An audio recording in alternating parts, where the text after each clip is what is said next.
All right, welcome back to another edition of the Deck Talk Podcast. And you know what? As always, once again, first things first, we had to talk about the sponsor for tonight's episode. Tonight's episode is brought to you by Firefly Outdoor and Marine, the #1 navigational lights on the water. What separates Firefly from all the rest? First, we have to talk about their globe, a high-quality, innovative, infracted plastic exclusive to Firefly, reducing glare by over 95%, cutting down eye blindness that you receive with other typical LED lights. Lights giving you the perception as if you are fishing under a full moon. They're offered in a camo, diamond, and a flake series, as well as a junior diamond series for smaller applications. Also, check out their all new shore stacker box, making nighttime bank fishing more enjoyable. Plus, their new TEP series and Mizu foul weather bibs and jackets. Be seen with Firefly Outdoor and Marine. Go to www.fireflymarine.com. Don't forget at checkout, make sure to use our promo code DECKTALK10. Again, that is fireflymarine.com. And do not forget at checkout, use our promo code DECKTALK10. Man, I tell you what, we have another incredible episode lined up for everybody tonight. But joining us on tonight's show, he is an Elite Series pro. He actually owns his own bait company as well, Missile Baits. But anyway, we get in a little bit talking about this gentleman's upcoming season on the Elite Series. He has been a full-time pro for over 20 years. But anyway, guys, we are going to get right into the show tonight. Joining us is John Cruz, Elite Series Pro. Hope everybody enjoys tonight's episode, and we will see everybody soon.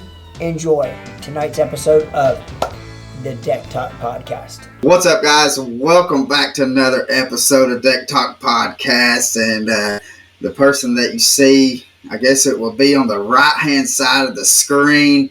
We've been trying to get on, and our schedules finally met up to where we can get this done, and we're really excited about it. But, guys, if you don't know, I'm Colin Burnett.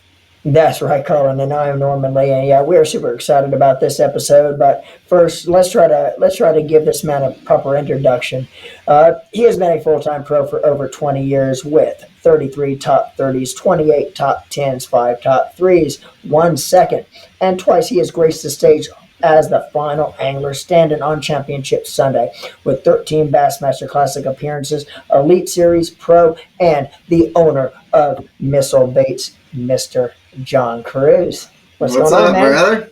Wow, thank you. That's quite the introduction there, Norman. Thank you very much, man. It's fun to get on with a couple fish heads. We'll talk some stuff, talk some fishing, and I'll try to learn some things and have you guys maybe learn a few things from me, and we'll have a good time.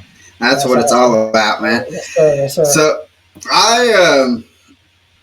one thing that I've noticed with starting my YouTube channel here about 3.5 years ago, and then doing the podcast for almost 3 years, I've learned to watch more detailed on anglers.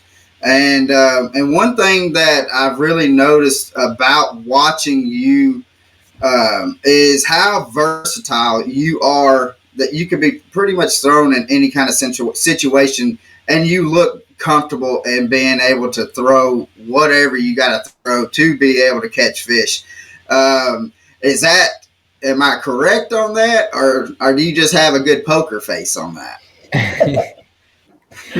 I would say that's a pretty accurate statement.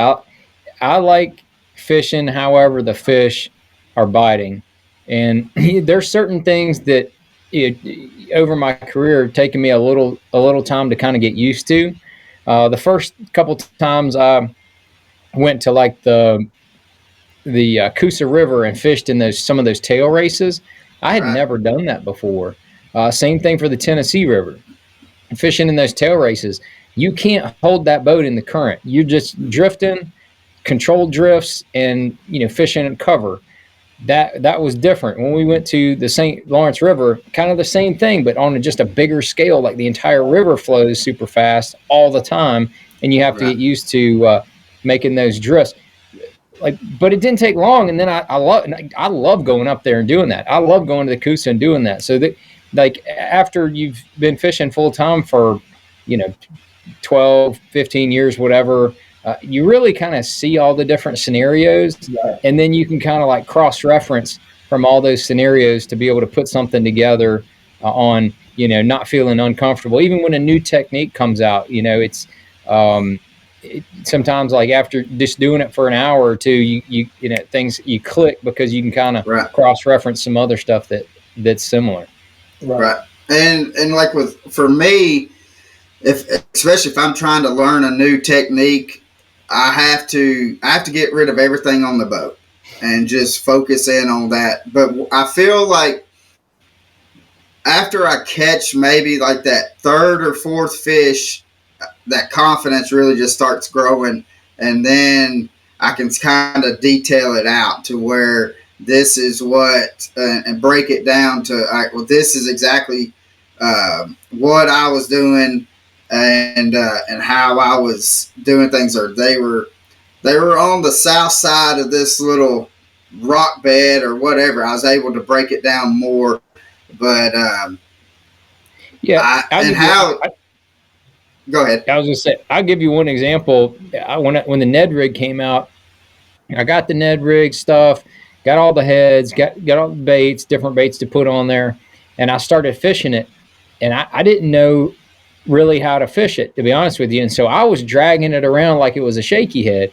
When I broke off about 70% of the ones that I'd bought at that time, and then lo and behold, I was doing an article with a freelance writer, and the freelance writer's name was Ned Cady. So this was Mr. Ned himself. Right. And when after he did his interview, I interviewed him. I asked him a bunch of questions on how he fishes a Ned head. And I said, well, if it's named after somebody and you're talking to him, you might as well ask him as many questions as you can. I've asked him a ton of questions. I was completely doing the whole technique wrong. After he explained it to me, I thought, oh, this is more like fishing a slider worm. You fish a slider worm, you throw it out, just kind of let it fall. And when it hits the bottom, you just lift it up and just let it glide back to you. That's kind of how you fish a Ned rig. Once I learned that, completely changed the way I fished it, and, doing it the proper way now is just kind of wild. Now I'll give you another little, because we fish a lot of like the micro jigs and stuff on the Tennessee River, which is, we're on Chickamauga. I mean, I'm 20 minutes from Nickajack, 25 minutes from Harrison Bay on Chickamauga, and then I'm about 40 minutes away from Guntersville. So I'm kind of in the prime location. So we fish a lot of the current and stuff like that. So on a Ned rig, what I've noticed is, so you throw it out there, and if you got some good current flowing, leave a loop in your line, so that bait is staying, it's going to stay floating down the river, right? So if you have the line tight, that head is turning like this as it's coming. So, but if you leave slack in it, it's going down like this, just natural, floating down. And the bites to hookups and stuff like that, you're going to get more bites having that little slack line in it, and all it's and it's almost like watching like your line with crappie when it hits. It's just that little, you just see that little tick, and that's it. Yeah. And so that's it. That has been, once we figured that out, it has been a game changer, especially catching these smallmouths on Nickajack. And it made sense. I had actually a buddy of mine told me about it, because I was just letting it kind of drift down on a tight line, and he was like, you need to put a bow in that, and he explained it, and then I had it right there at the boat, and I was able to kind of see it to where when I had it tight that the head was turning. And so when it was turning, it was looking, and he's like, that's not how they naturally will come down the river. Right. So you want that bait to look natural and just flow. So with having that little bow in it, it makes it look natural. Yeah, I like that. That's good stuff. So, but I also want to talk. One of my favorite top water videos that I have seen was with you on Wheeler, and you Yep. may know what I'm talking about. And on Wheeler, I don't know where you found that shade because it was blistering, but you found some shade in this little looked like a little creek that just kind of ran back, and um, the first part of the video, you see you walking the top water bait, and then you throw that next cast, and I don't know if I remember correctly, if you popped it once or if it was, I mean, as soon as it hit, I mean, you had what is almost a 5-pounder or something like that you It was just over. smoked. It was over 5. Yeah, it was the Yeah. first twitch. It went twitch once, Yeah. and then that fish came unglued on it. It was a little feeder creek was way up in. It was kind of a little spot where it funnels in, and they feed right in there. Right. And I had fished that same spot. I don't know how many. It was like 6 or 8 years prior. We had an elite series there, and I had a good tournament then, and I caught a fair amount of fish in that same area in that tournament. So I knew it well. And then one of the days I had a camera in that previous event. It was a not a, it wasn't really a similar blow up, but it was a similar bait. And I had another 5-pounder crush a topwater bait, which made for a great video. And then later did well that first day of that tournament. I did not have to go to that little creek because it's kind of a wild story. In practice, that little creek had some stain to it. And when I went in there, I was throwing a little clutch, little clutch eco glide bait. Right. I was pitching that around, just trying to like see one, and I pitched it right in that little piece of cut bank where that blow up came, and I saw this big old 5 or 6 pounder come out and look at it. And so I reeled the bait in real quick, and that fish turned and went right back there. That is exactly where I caught that fish. So I have no doubt that was the fish I saw in practice. I went back the second day of that tournament, flung it up there. Luckily, didn't hang those vines. And when that bait landed, it twitched once, and that big old sucker came unglued on it. Yeah, and that's one thing I have to give y'all credit. I mean, because I was talking to you earlier, and I was about like my real job. I drive a big truck for McKee, delivering Little Debbie's, and so, but the rest of the time I'm out on the water 4 or 5 days a week. I'm out on the water filming and then getting stuff edited down to have videos posted. And I consider myself a decent caster, that I can put the bait wherever I want. But some of the places that y'all put that bait just, to me, solidifies like this is why, like I'm here. This is why y'all are up here, because y'all were able to one, put that bait in places where 90% of the other anglers are being like, nah, I don't even want to even try to get out. There's no way I'm getting it out. That y'all, and that top water video proved it. I mean, because it kind of looked like you may have had 3.5, 4 foot to get up underneath that canopy to get back up in there. Yeah, there was trees above where I was standing, and then there was like a chute of trees kind of the same way. So I had to make a roll cast to my right side to be able to shoot it all the way up to where that fish was. And then if I wanted to fish the opposite bank, I had to make a left-handed cast, low sidearm roll cast, and be able to place it up under those trees. But that's just one of the things that as a pro angler, you've just got to be able to be ambidextrous with your casting and to be accurate with both sides. Fishing for as long as I have, it's been interesting to look at over the years and get to fish around a lot of other anglers and get to fish with a lot of other anglers. Good friends with with Ish Monroe and Ike and Ellie, both very good casters.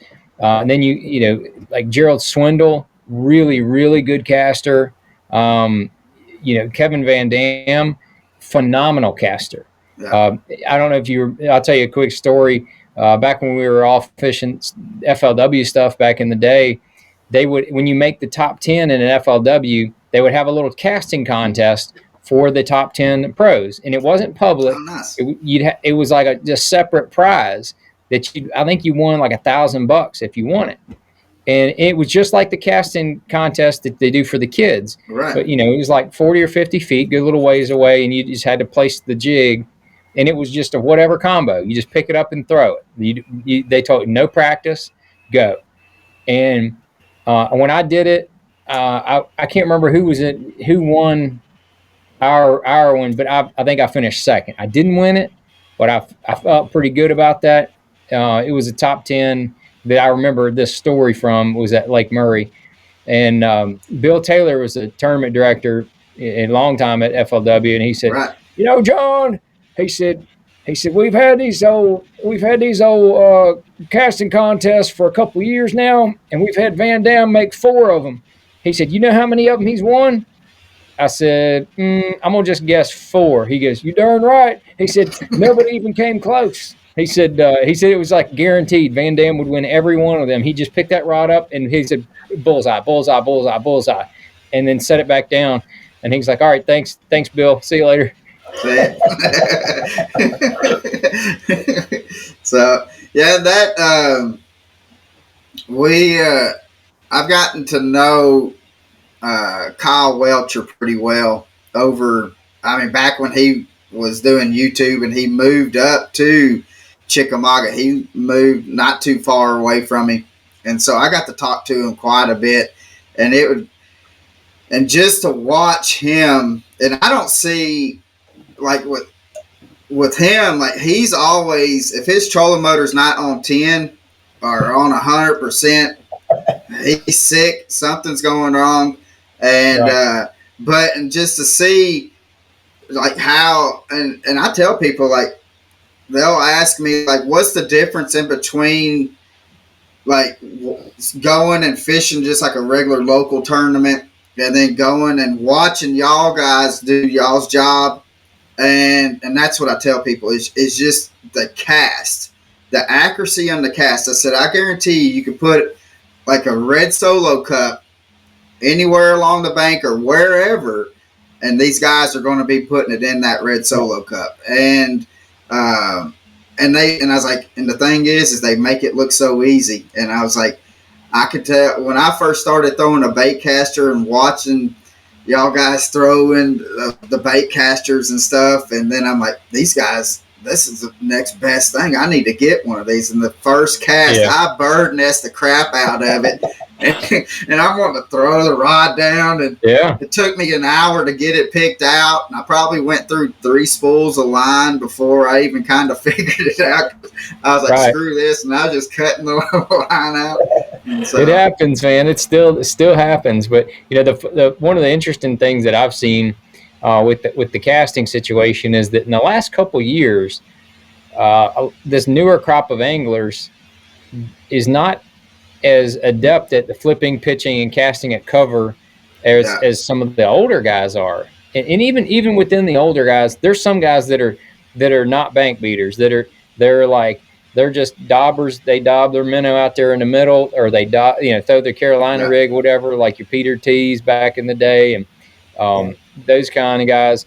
They're not great casters, and they don't claim to be. Mm-mm. But that's not how they fish typically, So you got more of your target guys like myself, like I mentioned, Swindle, Ike, a lot of those type of anglers. They're going to be the ones that when you see them cast, you're like, oh darn, that's impressive. But Van Dam can kind of do it all. But hand-eye coordination wise, he is definitely one of the best I've ever seen at being able to put a bait exactly where he wants to and make it go in there without even making a splash. That's the impressive part. Right. Now, you are about my height. You're probably about maybe 35, 40 pounds lighter than I am. But you are my height. So when you are, like, let's say you're throwing uh, your swim jig and stuff like that, like, Right. what are the rod sizes? Because I found, like, for me, if I go above like a 7.3, that it kind of tends to feel like it's a little too long for me. What is the rod sizes that you typically will use? So yeah, some of that depends on the rod itself and how long the handle lengths are. Right, With I've been with casting rods for a long time, and some companies, in order to make their rods feel balanced, because the rods are not balanced, they move the reel seat way up the rod right, because that feels more balanced. Because if the reel seat is further back and that's where you're holding, the rod tip's going to feel heavy because the tip is really heavy. So right, there's a lot of rod companies that think that they're smart by just moving that reel seat up the rod, and then the rod does not feel, and then it feels more balanced, but then you've got this huge butt right, section, yeah, Right. and that's not the way to go. So what Cashin has figured out years ago, all of their flipping sticks have a counterbalanced weight in the bottom, so that they're able to keep that butt section at a reasonable length. right, And that is a big key, is making sure if your butt section is a reasonable length, you can handle a 7.4, a 7.6, and be able to even make sidearm roll cast with that longer rod, as right, long as that butt section is not too much. Now it takes a little more getting used to. A 7-foot rod is very easy to kind of get accustomed to from the length perspective. But the longer that rod is, it's like a little bit. It's just a little bit more cumbersome for casting, especially when you're talking about sidearm roll casts and things like that. right. You just have to be a little bit more, um, you know, aware of that extra length, and it takes a little longer to get used to. Yeah. Now, Yeah, most rod companies, most rods are that you see today is going with the split grip versus like back in the day, you never seen a split grip. Everything was a full grip from the reel seat all the way back. What what is the purpose for a split grip over a full grip? Is it just taking some weight away from the rod lightning, or is it part of a balance factor to go split grip Uh, versus the old style full grips? that's a good question. I think for the majority of um, for rod makers, it's twofold. One, saves a little bit of weight and a little bit of cost, and then two, I think aesthetically, that's what anglers have become. Like that they want. They want Right. that split grip look as well. I Right. think that's the other thing. But and then one of the other parts that I want to mention when we're talking about casting is that I'm a huge proponent of casting with two hands, no matter if it's a short roll cast or a long cast, right-handed or left-handed. And so what I'll do is if I'm casting right-handed, I'll put my right hand, on the reel and hold the rod, but I'll take my left hand and I'll hold the butt of the rod, so that when I cast, whether it's overhand or sidearm, I'm using the leverage of the butt of that rod to pull, right, Right. so that I don't have to push or throw as hard as I can. So you're doing a push pull movement at the same time. So you get that rod swinging around and let it load up, and then you're going to pull the butt of that rod, and then the rod is just going to fling that bait out there a little bit easier. So you're not having to do like a full right, cast with no help on the backside. It is so much more Yeah. leverage, so much easier on your whole body to just Yeah. grab the butt of that rod and pull it back to Yeah. you as you cast, even at sidearm roll cast. And then Right. especially as you're learning whatever your non-dominant side is. For me, it's my left side. You still have your right hand somewhat guiding and doing the power for that right, for that rod. You just have that right hand being able to kind of guide it, but then doing the power to shoot it. Yeah, and right, that's kind of the way I cast too. But I find that by using both hands when I cast, and it also, just like you said, but it also gives you better accuracy. Because if you tend to start trying to push the bait out there, you lose your accuracy versus being able to fling it to, and especially like on your roll cast, you're not pushing the bait, so you get better accuracy on where the bait's gonna basically end Yeah. up. yeah. So I know, like, when, like, if I'm punching, or even like on a frog rod, I prefer to have that longer butt on it to be able to kind of help it. I don't know. I kind of put it up against my chest and all that to be able to get to hoist stuff, get through grass a lot Mm-hmm. better. To me, it's just, I guess it's a personal preference, but Right. for the most part, on everything else, I do have a smaller butt on it to kind of clear, make sure I'm clearing when I am throwing, that I'm clearing my arms or whatever, my belly or what. So, um, another thing, I cannot, I was looking up, trying to do my homework on you a little bit, and one thing that I found impressive was, I mean, because you're not just an elite angler, you're not just a business owner, but you have time to go and help coach the youth sports and stuff like that. So, how did you grow up playing like different sports? And is that kind of how it's just, to me, like when I go and help kids, I played high school and a little bit of college ball, baseball, and but being able to kind of go and maybe show a kid a different pitch, or how I was a catcher for 14 years and the proper way of how to catch and stuff. It just kind of brings me back to where I'm, especially when I get behind the plate and stuff. Like, man, I sure miss these good old days when my Yeah. knees didn't hurt. But Right. so what is it with you that got you where you were wanting to coach Well, the youth sports? yeah, I hadn't coached in a couple years, and my girls are getting older. But um, this was probably 16, 18 years ago when my stepson started playing football when he was Right, little, when there were little bobbleheads running around. I was just fishing full time. That's all I was doing. So when I was not on the road fishing a tournament, I would go to every one of his practices. So after the first year of going to all these practices, at the end of the year, the head coach comes over to him and he said, "Hey, you ever thought about coaching with me?"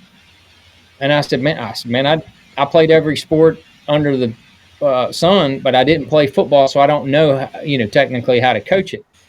He goes, no, that's perfect. He goes, I'll do the coaching, you do the talking to the kids, and we'll be fine. And I said, perfect, you got it. that's done.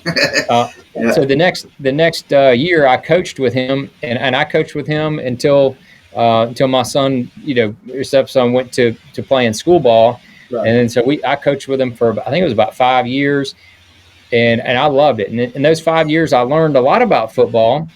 And then as my stepson got better at football, we started taking him to quarterbacks coaches, and then I learned a whole lot about football. and, right, and we had I've become friends with some NFL players. They taught me and him even more about football. So for not playing football, I feel like pretty decent about right. knowing a lot about the different coverages and different Well, schemes, and exactly how football works. So, I love watching it. So then once he got older, I have two daughters. One's 17 and the other's 12. They both played, some different sports, either basketball, soccer, softball one year for the one. But she would always they would always want me to help coach, and I always helped coach. I helped coach Noah some of Noah's baseball as well. I love doing that. I played a lot of baseball when I was younger, but so I just whatever the kids were playing, I coached it, and they wanted me to coach, and I thought Right. that was it meant a lot to me. Yeah. that's cool. And that, when I seen that, I was like, I mean, because I can imagine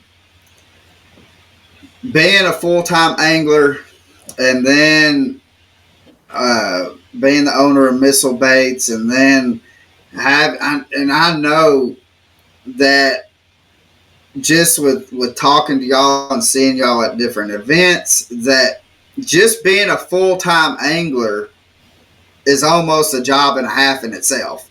Oh yeah. And and some people, especially like the younger kids and stuff, they think it's just all about going out there to blast off and going out there catching fish, and they don't realize how much homework that y'all have done even prior to even seeing the lake. And they don't realize how much time when you get to the lake that y'all are actually behind the steering wheel, not even throwing a bait because you're trying to find different structures or trying to find some bait and just the different things. And so, but then let alone having a business on top of that, I was like, I'm over here thinking, he must have a doppelganger or something like that, because he's got to have two of himself to be able to get to do all the stuff that he's doing. I was like, man. I'll tell you one quick funny thing about coaching youth sports is that there is quite a big difference between coaching little boys and little girls. With the boys, they respect authority, and if you scare the crap out of them, they'll listen to you. Mm-hmm. But then if you want to motivate them, really, like you really want to get the most out of them, get them to the brink of where they're getting ready to cry, and they will bust their butt for you. But do not, under any circumstance, try that same theory with girls. That does not work in any way, shape, or form. With the girls, you have to motivate them in different ways, and you really have to talk to them like they're adults. Even though they're 8, 10, 12 years old, you have to talk to them like they're adults, and like coax them into things, and explain why.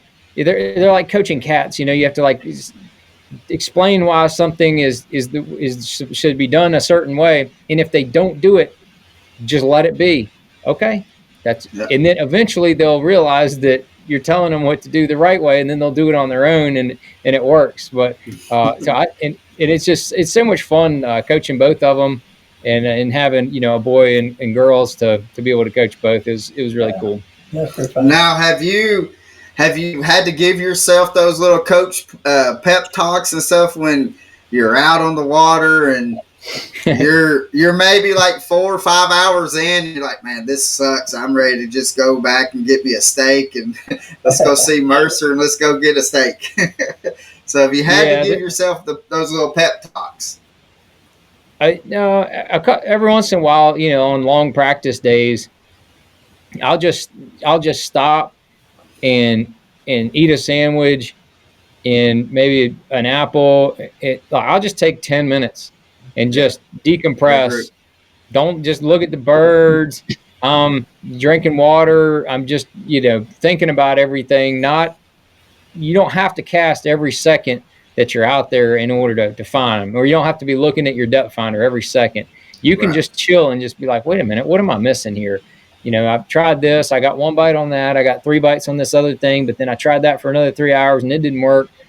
So you just got to have those little like a little lunch break, so to speak, periodically, mentally to kind of reset yourself, especially, like I said, in those long practice days. And then you get back into it. During a tournament day, you don't check up. You just you're thinking while you're fishing, and you better be not wasting any time. Now, what is the best way for an angler, and it may just be a simple answer, but like for a young angler, when they're undecisive, all right, do I make a move, or maybe it's make a bait change? What is it? Because I've noticed that that you're pretty good about really not if you can tell that something's not really working, or maybe you're not catching the size fish that you're wanting to catch, that I've seen that you're pretty good about making a move, even if it's making a change of location or even making a move on a different bait. What is it that you're going through that kind of makes that decision for you? Well, one of the biggest things I think is a lot of those decisions and those issues arise by from the practice period, not from the tournament day. Right. And if you practice properly, you can make those adjustments quicker and easier. And I say that because if you, let's say if you just said I'm gonna dissect this one section of the lake, and you dissect that one section and it's just freaking dead, man. Like you can't find Right. where the bait is, you don't find any good cover, there's no grass, um, you only got a few bites, and that can really mess you up because then you may not have the confidence to go just run around to other areas during the tournament and figure it out. You might Right. have to do that, but then you might not have the confidence to do that. So I feel like in practice you have to understand and know, learn the different parts of the lake so that you know where to properly practice. So if it's a pre-spawn period and you know this one section's got a lot of offshore grass in it, that's probably where you want to practice, put more of your focus, because if you can find those fish in that offshore grass in the pre-spawn, you're going to be caving their heads in. Right. And that, but maybe these other areas don't have that, and the fish don't set up good in pre-spawn. They just kind of show up when they go to spawn. You may want to make sure kind of that stuff before you go practice, and then all of your options that you have during the tournament. So when you Right. when you fish on that section with that grass, you don't just say, okay, well this pocket has grass, that pocket and these 4 other pockets over here have grass. You practice it, and then you find points in the grass. You try to find ditches in the grass. You try to find an inside grass line. You try to find isolated clumps of grass off from that main grass area. You're trying to find all the irregularities around that grass, because that's probably where they're gonna be set up. Right. And Right. like once you do your practice properly, you fish 2 or 3 of those areas. Okay, all right, I'm gonna try the outside edge. I'm trying some of these individual clumps. That didn't work. All right, now we're gonna go find this inside edge. Boom, there they are. Right. You do your practice properly, and then the tournaments have a way of working out. Yeah, how much homework do you do prior to leaving for an event? When do you start planning for an event? Is it a month before, 2 months before? And do you use like Google Earth or? But how much in advance do you start planning for a certain event? Because we know it just doesn't start when you get there. You have probably months of preparation before you even get to the body of water to kind of know what you're going to be doing when you get there. So is it something you might start a month in advance, or when do you actually start? That's a good question, and it really depends on the fisheries. I don't like to do too much research on a lot of places, because they will the places always change. And so if let's say the St. Johns River, we've been there a zillion times, just pick a tournament. They're very I don't think the St. Johns River has had the same area, or the same like 2 areas win any 2 tournaments. Right. Right. There's some areas that are typically good, but some of the areas where tournaments have been won in the past, they suck the next time we go, Right. because the fish are just not there, or the cover changes. Right. I mean, where Clun won that tournament, the next time we went, there was no grass there. Right. So just the places change, and they move. So doing too much research is one thing. I really think it's a lot more important to watch your um, excuse me, to be able to watch the weather leading up to an event, and be able to kind of stay dialed in with what's happening from the weather perspective. Is it Right. going to be a warming trend when you get there? Is it going to be a cooling trend? Was there a cold front 3 weeks before, and now it's kind of slowly warming up? Is there going to be a cold front right after you get there? Or is it going to be a cold front when you get there? Right. Just a lot of different weather scenarios that are really important as well. Right. Right. Yeah. Right. Now, because I know, like when I really started getting into into fishing and tournament fishing and stuff, uh, I've got spiral notebooks of where like I would go and I would write August 1st or whatever, the time that I was out, the water clarity, the air temp, the water temp, the baits that I was using, and I would write down the size of fish that I was catching that day. Um, do you do something like that, or did you do something like that? Because I know now with technology, and especially with having video capability on the boat at all times, that has changed things as well. So I don't do that. I started out early in my career trying to journal everything, and what I found is that if I went back to a body of water and I looked at that journal, I tried to recreate the history. Right. And we just established that everything changes. Changes, yeah. So I really like having that gut to go on versus having like a statistical Right. situation to go by. So that works a lot better for me in the way that I like to fish. That hey, there's a lot of times where fish like a faster falling bait. And then a D bomb on a half ounce weight is my go to. It used to be a 3/8 Right. because I just find I catch more. But there's exceptions to the rule, and post spawn is one of those exceptions where they like a slower fall, and a lot of times in post spawn they like a skinnier bait. So if you kind of know these tendencies, they're not as much facts based. So when you go out there and you fish, and you're fishing and you're throwing a bigger D bomb style bait, and you're not having success, you tried the heavier one, you tried the lighter one, and then you're like, wait a minute, these fish might be post spawn, so they might want a slender bait. And then you pull out that slender bait, and then all of a sudden, boop, doop, boop, you start getting bit. Like, okay, like so it takes you a little bit to understand. Like now I know what phase the fish are in. Now I know if they're post spawn, I should be probably throwing some topwater a little bit more. Right. So that kind of stuff is just more like gut instinct and stuff that you need to think about versus trying to journal too much. Yeah. Kind of let the fish tell you what's going on.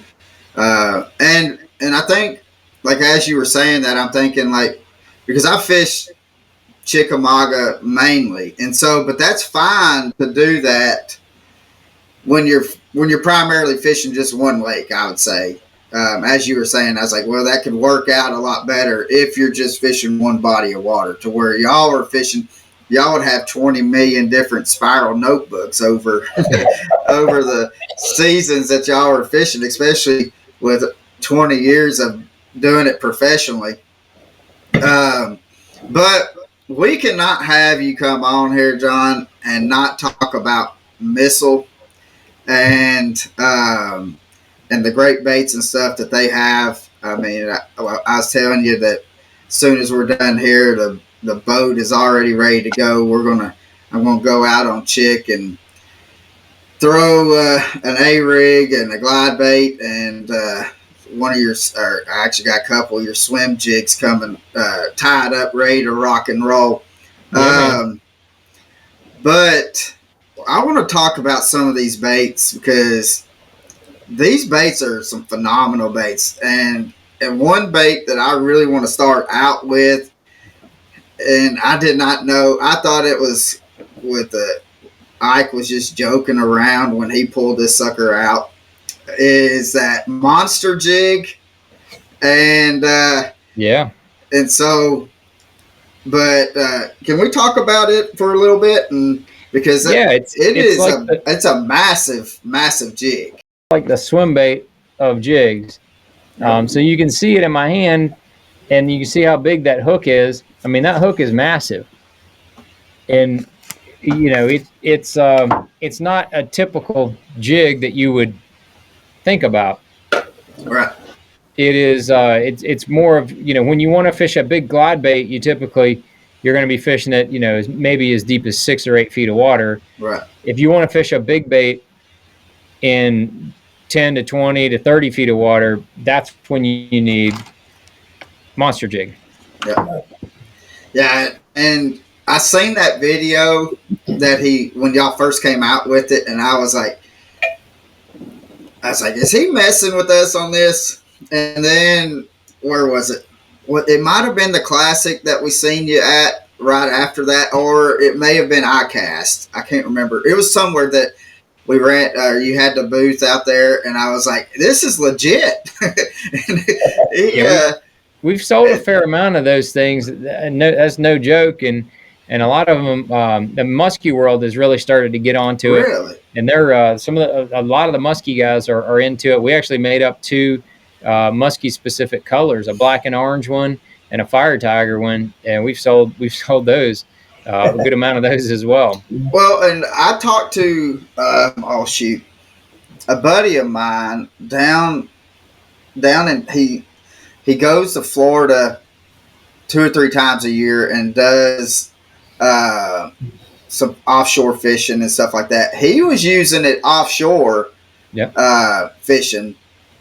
And I was like, well, that kind of makes sense. I mean, all those baits are massive. Yeah, the striper guys have got into it. I know there's a couple cobia anglers fishing with it. And there's some applications out there saltwater where the guys are bouncing the stuff off the bottom, and there's some rocks. So they need an actual head that will come through cover, and then have a little bit of protection for the hook. Right. Yep. So and another thing, y'all have probably one of the best chatterbait trailers that is out there by far. That spunk shad, I have been throwing it for years. And the colors that y'all have on that are phenomenal. They are fish catching colors, and you just tie it. I mean, any kind of chatterbait you can put it on, guys. Just put that sucker on the back of it, and the action and stuff on that spunk shad is top notch.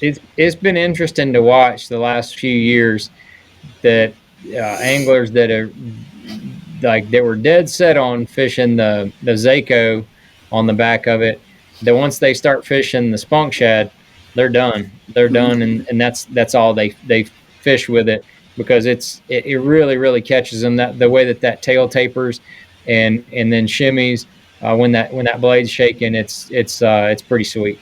Yeah. Right.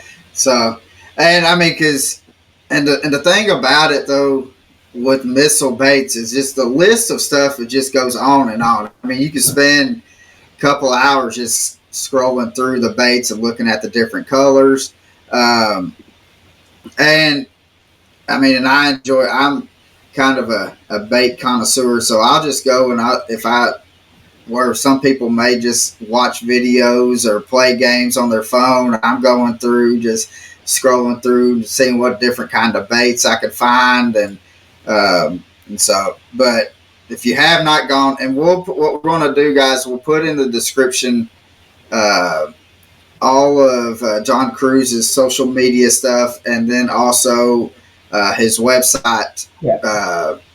So you can just click onto it and go find out what kind of baits and stuff that he has. I do want to talk also, John, that D-bomb is probably got to be one of my favorite kind of baits to be able, especially if I'm punching. There you go. Yeah. So it has to be one of my favorite baits that I would punch, let alone I'd throw a lot of Texas rig, and those two things right there, just you can go and smash some fish. And I don't know what it is. It goes through cover pretty well for me when I'm punching, especially if I go down like to Florida or something like that. It goes through cover very well. I don't know of really any other bait that's caught as many soft plastic flipping bait that's caught as many big ones as the D-bomb. The D-bomb, I know of 3 over 14 that have been caught on it. I know of a couple 13s that have been caught on it. Seth Fighter caught one of those 14s. It's still his personal best, and it was caught on a D-bomb. He sent me a picture of it, from really before he became a pro. He Right. was down in Florida fishing and picked up the D-bomb and caught his PB with it.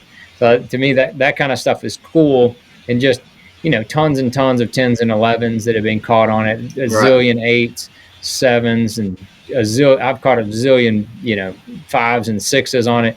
Definitely a big fish bait, and I think a lot of it has to do with just having that ribbed body that's gives a little bigger profile. Right. But then I think the allure of it, and why so many big fish eat it, is that the little appendages on the back, when those get in the water, the bait hits the bottom and the bait doesn't move, but those appendages are so thin, they still have that natural lifelike movement that continues to move even when the bait's stopped, Right. even when you're not moving it. And I think that is that little bit of natural action that bass see, Right. and they can't stand it. And those bigger fish, I'm talking like those 6 and 8s and 10s, they've seen a lot of baits. They've seen a lot of stuff that looks fake.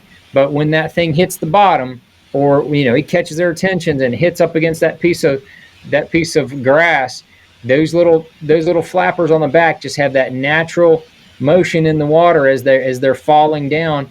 And bass, I think those big ones say, nope, now that looks natural, boom. And that's why I think so many of those big ones eat it. Oh, and another thing is like with having that, like the ribbed body on it,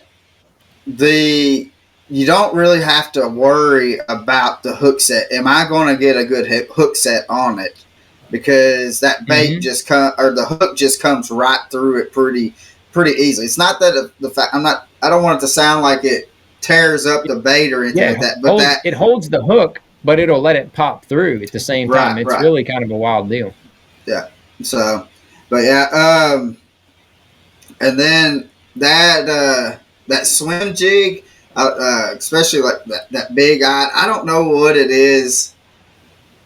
I've started, especially here in the past year or so, started throwing the baits that had that big eye on the jigs, and I've seemed to get more quality bites out, and I don't know what it is. Don't know why that's the case. It may just be in my head that I'm getting more quality bites, but I do prefer to throw your swim jig over any other, because I feel like a lot of times if where I'm throwing into cover or throwing up underneath boat docks and stuff like that, and that hook on a lot of other companies and stuff, it dulls a whole lot quicker. I'm having to sharpen it up, and with yours, it seems like it holds that the sharpness on that hook a whole lot better, and that's the reason why. I mean, to be honest with you, that's the reason why I got a box full of them in my. So because that's cool. To me, that's it holds up, and it's a whole lot better quality swim jig hook than that I found. Yeah, we're really happy with the way it turned out. I've caught a pile of fish on it. It's that the mini swim jig's got just a little bit smaller profile, and I think that also helps it get bit, because it looks like a little bluegill, flying around the bank. Or if you get a white one, it looks like a smaller bite-sized type shad. Right. And we have the mini fine cut skirt on there. So that little fine skirt has a lot of action when that thing just barely moves. Any kind of little pulsing, and that skirt's going to be moving. And I think that combination is why it's hard to beat.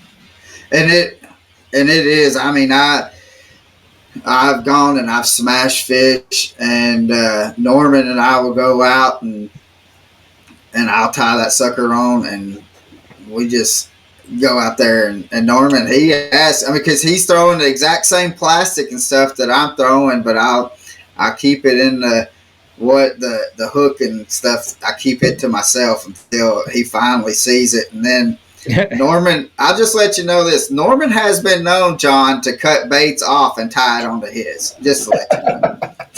And that, you got to do what you got to do, right, Norman? That's right.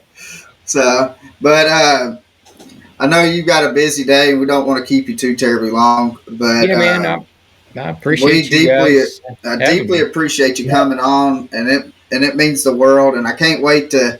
I know we're going to see you at the classic, not the way that you want us to see you at the classic, and Right.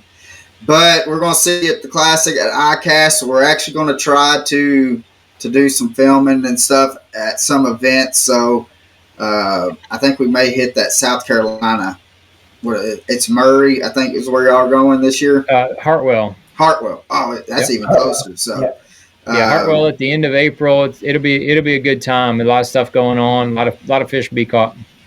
yeah. And so, the only thing you got to watch out for there is Patrick Walters, and so. You may want to just go and just take some snips and just go by his boat and just snip some baits, and so at least let him have to tie some baits up. Patrick So, keeps as many rods on the deck as anybody I've seen except for Brian New. yeah, and I've told Patrick that I was like, how do you go about with not kicking stuff over? I mean, because if I have more than like 4 on each side or whatever, I just feel like I'm so confined. And when I catch, especially a big fish, I mean, I kind of just go everywhere. And I'm like, I'd be kicking rods over. I'd be having to go spend more money on new rods and reels and stuff. So, but Rod companies love you. they do love me Right. if that was the case. So another quick question, and then Norm, we ask everybody that comes on this question, and Norman will ask it. Is there a lake that always seems to have your number instead to where like it just kind of kicks your rear end every time that you go out there? Is there a lake that does that to you? I don't know. I don't know that that's a tough question. I like going to pretty much everywhere we go. Right.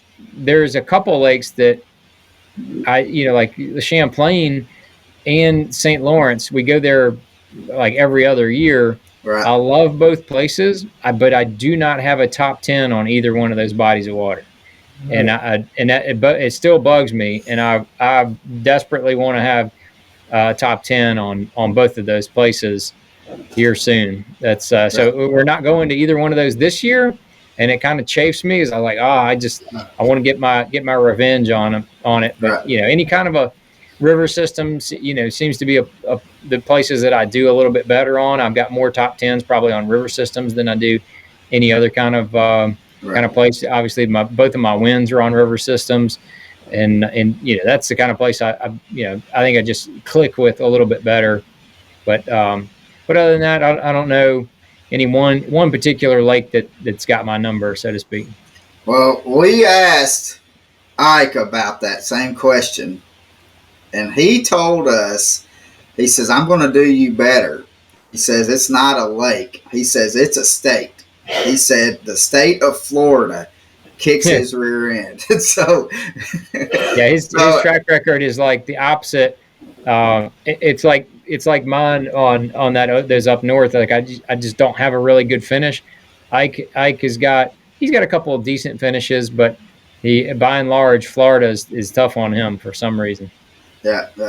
So, but Norman, let's ask our last question. And John, thank you again for coming on, man. We appreciate it more than you know.